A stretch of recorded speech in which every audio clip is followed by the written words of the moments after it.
Buenas a todos, hoy vamos a ver por qué sigue la inflación y por qué no va a parar. No va a parar a no ser que los gobiernos quieran, pero si la inflación para, es o porque tenemos un boom de producción o porque realmente tenemos una crisis. No hay mucho más, ya que las opciones son bastante limitadas. Y dirás, bueno, pero si no hay tanta inflación, que no hay tanta inflación, o sea, tenemos un 3% de inflación en la zona euro en la mayoría de sitios. 3,4 aquí, 2,4 en Francia, 4,9 en Bélgica. Realmente esto, 2,5-4% de inflación, porque además esto va subiendo y bajando, ¿vale? Y que es acumulativo, o sea, ha habido un 10%. Deberíamos tener deflación para compensar. No, no, sigue subiendo. Si cogemos una media de los últimos años, el precio de prácticamente todo ha subido un 30 un 40%. Casas, gasolina, los huevos en el supermercado han subido un 100%. Estamos hablando de que de 2020, esto es en Estados Unidos, pero podéis mirarlo en Europa, es prácticamente igual. El índice de precios, lo cual no es el típico 2-3% que ves que sube y que baja, como ves aquí, este es de la zona euro, ¿vale? Esto a veces confunde porque dice, baja, sube. No, no. Aquí, en el índice de precios, ves como el índice total de todos los precios, cada vez todo vale más dinero, ¿vale? Esto es como si estuvieras mirando la cesta de la compra, cuánto vale. Lo que pasa es que aquí cogen todo a la vez, ¿no? Y puedes ver que aquí estaba en 250 puntos y aquí en 300. Además de que todas estas métricas están muy tiradas a la baja. Y esto es una subida prácticamente de un 30%. En apenas unos 3 o 4 años, lo cual es una verdadera burrada. Y eso que venimos de 2015, que aquí el índice era 233. Pero esto es algo sistemático de las divisas fiat, es que literalmente están destruyendo la moneda. ¿Qué vengo a decir con esto? Que cuando veáis un 3% de inflación, no es poco. Un 3% de inflación, si tú lo calculas bien, ¿vale? Aquí está calculado un 3% de inflación. Vamos a calcular que hay un 6% de media de inflación anual en los próximos 10-15 años, porque esto irá bajando y subiendo. Yo creo que es el escenario más probable de media, pero te van a incrementar tu salario probablemente un 3% anual, ¿no? ¿Vale? Esto es una plantilla que saqué para un cliente. Entonces, aquí tenemos esto, ¿vale? Y es un diferencial de un 3%. Si a ti te suben un 3% el salario y tienes una inflación del 6%, ¿cuál es la inflación real? Un 3% para ti. Es decir, estás perdiendo un 3% anual. Y perdiendo un 3% anual, ¿cuánto vale tu dinero? Un euro. Si tú tienes 100.000 euros, ¿cuánto valen en 20 años? Pues valdrían el equivalente a unos 27.000 aproximadamente. ¿Veis? 0,25. Porque si un euro son 0,25, 100.000 serían 25.000. Y a lo largo de 30 años, si no te han dado intereses, lo has tenido en una bolsa de basura ahí en cash y no has hecho nada con él, ese fajo de billetes de 100.000 euros, al cabo de 30 años, valdrá 20.000. Para que veáis que eso es solo un 3% de inflación acumulada. Aquí lo que tenemos es, si uno consigue intereses y tal, lo que consigue es menguar esa dilución de poder de compra. Pero vamos a subir las apuestas. Imagínate que tienes una crisis de divisa y es un 10%. Si es un 10%, prácticamente en 10-15 años has perdido el 70-80% del valor de la moneda, aunque te lo compensen con un 3% de intereses. Por eso quiero decir, creo que ahora mismo los intereses no compensan de toda la inflación que hay, pero igual se pierde un 1 o 2% real en el cómputo global. Todo depende para qué quieras ese dinero. Si es para comprar una casa es una cosa, si es para comprar comida es otra, porque los ratios de inflación son diferentes. Pero lo que es... o sea, hay gente que he visto por Twitter hablando y tal que dice los precios son totalmente insostenibles, tal. Bueno, mira los precios de las casas en México o en Argentina o en cualquier sitio de estos en pesos. Cuando hay una crisis de divisa, porque esa es toda la discusión, si cuando hay una crisis de divisa, las cosas no tienen por qué bajar de precio en términos nominales. Y si igual en términos reales pueden llegar a bajar según la situación. Pero las cosas pueden seguir subiendo de precio porque además a los gobiernos les interesa que bajen de precio las cosas en términos nominales. Cuando hablamos de términos nominales es sin tener en cuenta la inflación. Y en términos reales es teniendo en cuenta la inflación. Entonces, imagínate, ¿vale? Que todos estos gobiernos tienen déficits fiscales. La mayoría de ellos, unos más, otros menos. En España es del 3,6. También porque ha habido mucha inflación y no se han bajado los impuestos, se han subido. Y aún así hay déficit, se gasta más. Luego tienes a Francia con 5,5. Estados Unidos, esto para mí está un poco maquillado, pero bueno, 3,7, que son la economía más grande del mundo. Y luego tienes Australia con 6,5, tal, pero bueno, dices, algunos gobiernos se lo pueden permitir más que otros. ¿Por qué? Porque eso era lo que es el déficit, es decir, el diferencial de gasto anual, pero aquí tienes la deuda por PIB de cada país. Y sí, claro que se puede sostener, pero dicen, mira Japón, 255% contra el PIB de deuda. Y no pasa nada, ¿cómo que no pasa nada? El yen japonés ha caído un 50% contra el dólar solamente en los últimos 5 o 6 años.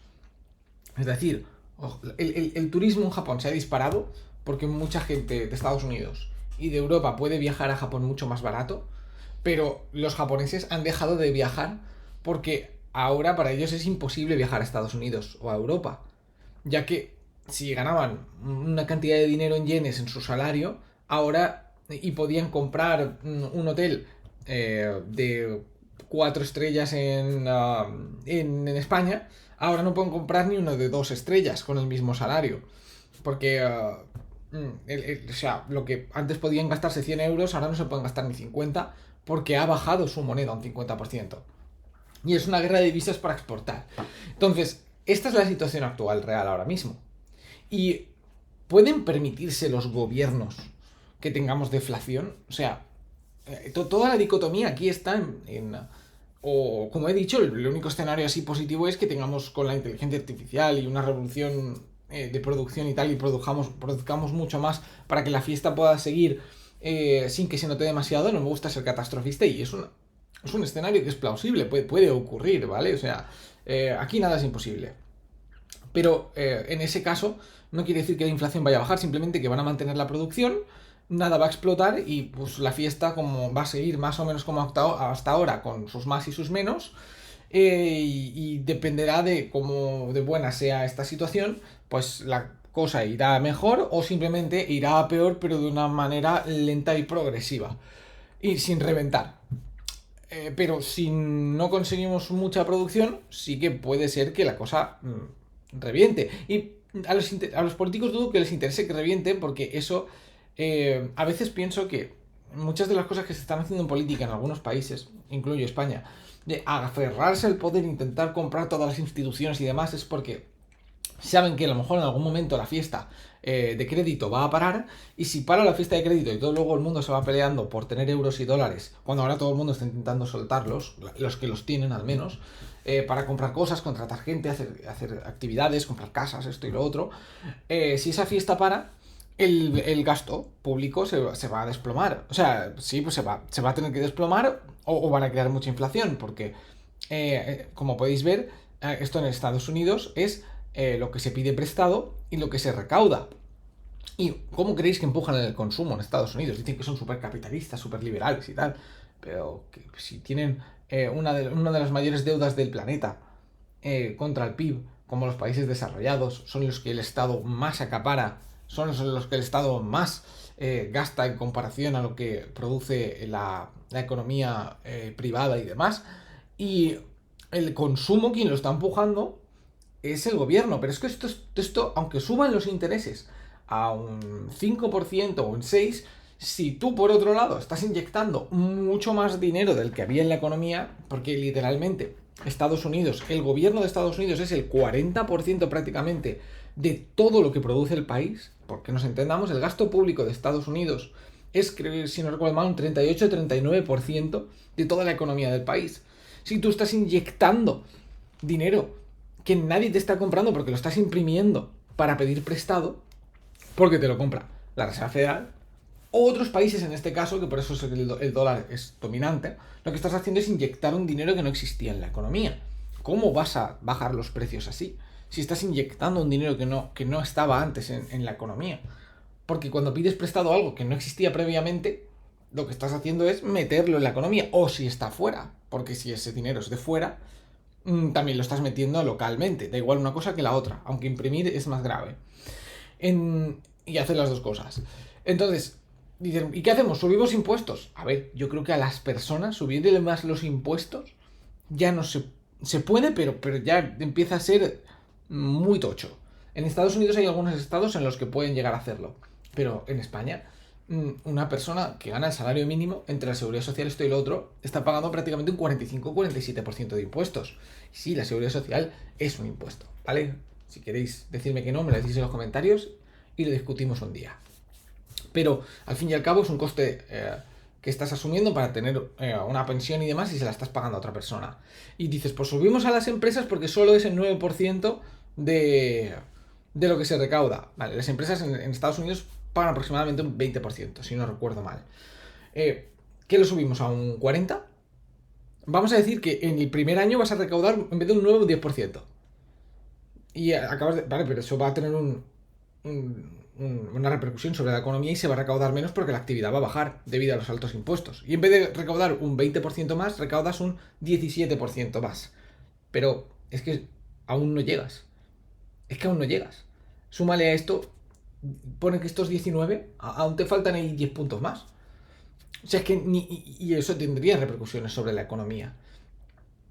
Y entre IVA y todo eso y lo que se le cobra a la gente, tampoco se llega. O sea, aquí y el gasto es estructural, porque esto no es como en la Segunda Guerra Mundial, que había un montón de deuda y se pudo bajar porque el gasto no fue estructural, era un gasto de guerra, un gasto puntual, y no había tantas cosas que pagar. Aquí tienes un montón de gente que necesita sanidad y un montón de gente que está envejeciendo y tienes que pagar pensiones.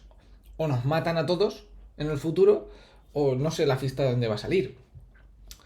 Entonces, aquí blanco y en botella.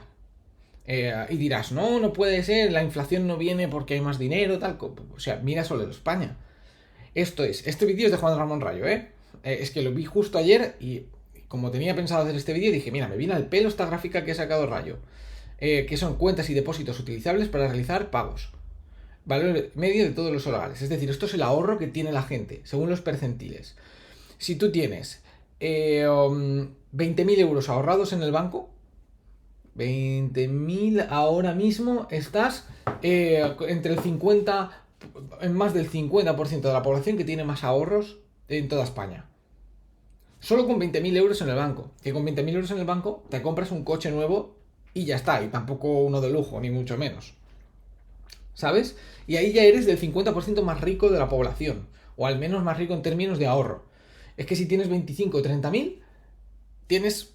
ya eres ya estás entre el 25% más rico. Y si tienes 100.000 euros en el banco, ya estás en el 100%. Pero ¿qué nos está mostrando esta gráfica?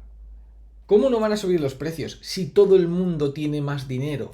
Menos los más pobres. Evidentemente, quien no puede ahorrar, no puede ahorrar. Porque la gente que está en la franja azul es porque o no cobra, o vive de una ayudita justa, o cobra 1.300 euros y paga su alquiler y no tiene para ahorrar absolutamente nada.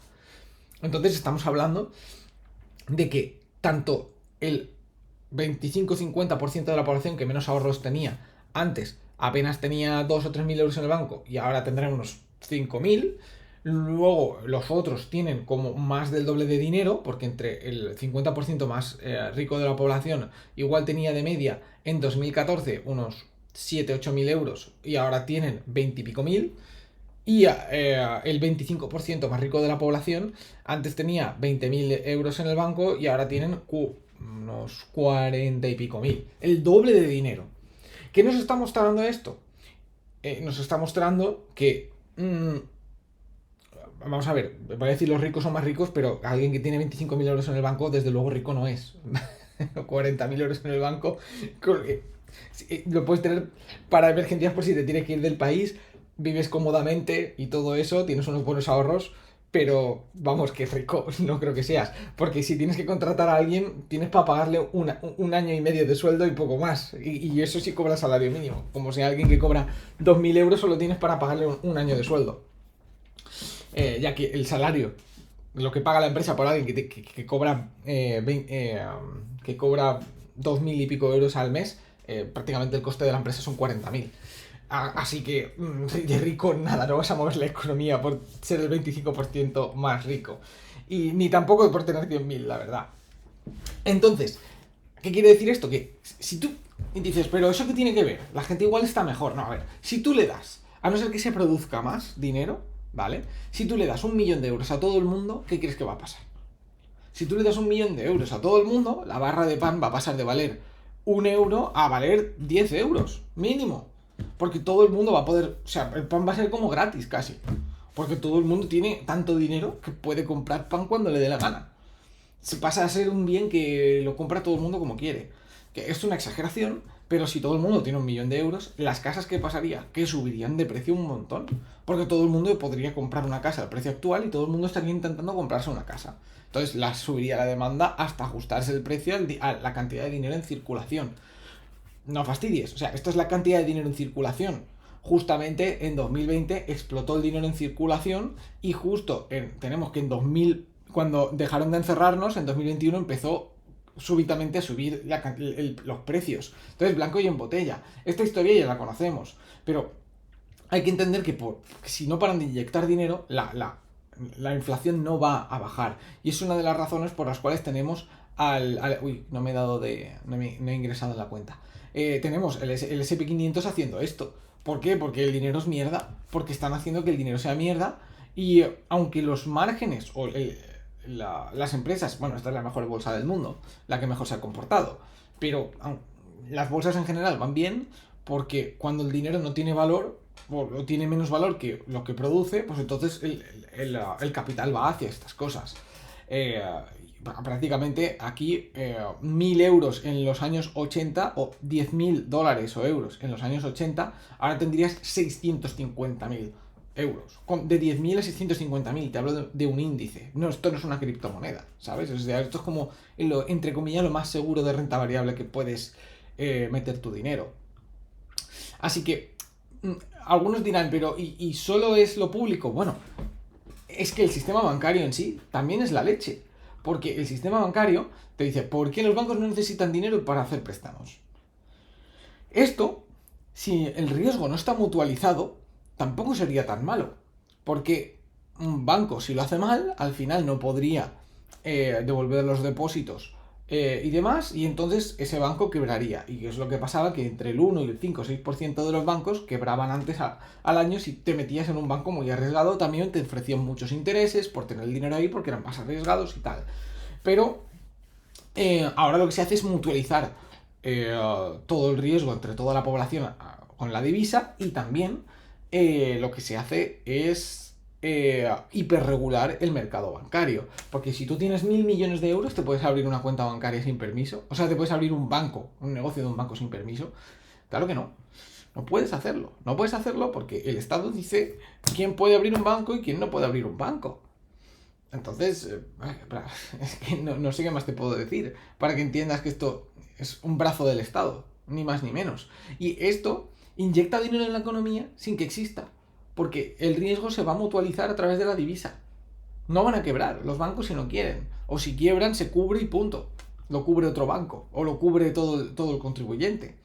Y para que veáis, dirás, pero ¿hay algunas normas ahora para que presten tan? En Estados Unidos, en Europa es un poquito más estricto. Pero en Estados Unidos desde el 2020, como no va a haber inflación, están diciendo que hay un 0% de ratio para prestar. Es decir, desde la COVID, y esto no ha cambiado si no recuerdo mal, antes necesitaban tener, por ejemplo, un 10% de reservas para prestar dinero. Es decir, yo tengo 10.000 millones de dólares, entonces puedo prestar hasta 100.000 millones de dólares. ¿Por qué? Porque puedo prestar 10 veces más de lo que yo tengo en reservas de los depósitos. Y dijeron en 2020, ostras, que si es así, no pueden prestar los bancos todo lo que queremos que prestemos para seguir continuando la fiesta de la economía, porque si no todo va a caer. porque si no se presta dinero a la gente no va a tener liquidez para pagar otros préstamos. Entonces vamos a setearlo al 0% a los bancos privados y entonces los bancos ahora van a poder coger y prestar a todo el mundo. Y encima mutualizamos el riesgo. O sea, ¿os dais cuenta de que, o sea, si yo puedo coger e inventarme dinero de la nada, solo tengo que ver si la persona me puede pagar la cuota que le hago a 50 años y el tipo de interés que le meto? O sea, ¿qué sentido tiene? Además de que dices, bueno, pero los bancos están pagando intereses ahora. Bueno, los españoles no, pero en general sí. Y los fondos monetarios están pagando un 4 o 5%, ¿vale? Pero es que te lo están pagando con dinero impreso, ya sea con créditos bancarios, por otro lado, que exceden los intereses que se están pagando, o con deuda estatal que se está generando de la nada para pagar esos propios intereses. Es que es muy, muy fuerte. O sea, solo de intereses en Estados Unidos se están pagando casi $1 trillón. El año que viene llegarán al $1 trillón. Solo en intereses. Para que os hagáis una idea de la magnitud del $1 trillón, todo el IBEX son 900 billones de dólares. Es decir, se pagan en intereses. En Estados Unidos, el Estado paga en intereses anualmente. En Estados Unidos, no la deuda que tiene, no. Lo que pagan intereses anualmente equivale a todo el valor de la bolsa española. Sí, Santander, Inditex, todo esto. Todas las empresas juntas más grandes de toda España equivalen a aproximadamente, no llega a $1 trillón. Estoy hablando en anglosajón, ¿vale? Miles de millones. Pues solamente lo que paga de intereses Estados Unidos equivale a toda la bolsa española. Para que os deis cuenta de la magnitud de lo que estamos hablando aquí. De la cantidad de dinero que se está imprimiendo. Porque ese es dinero que no existe. Entonces, ¿puede la fiesta seguir? Claro que sí. Pero la única manera de seguir la fiesta, a no ser, como he dicho, que haya un boom de producción increíble que frene esto, es seguir esto de aquí, en mayor o en menor medida.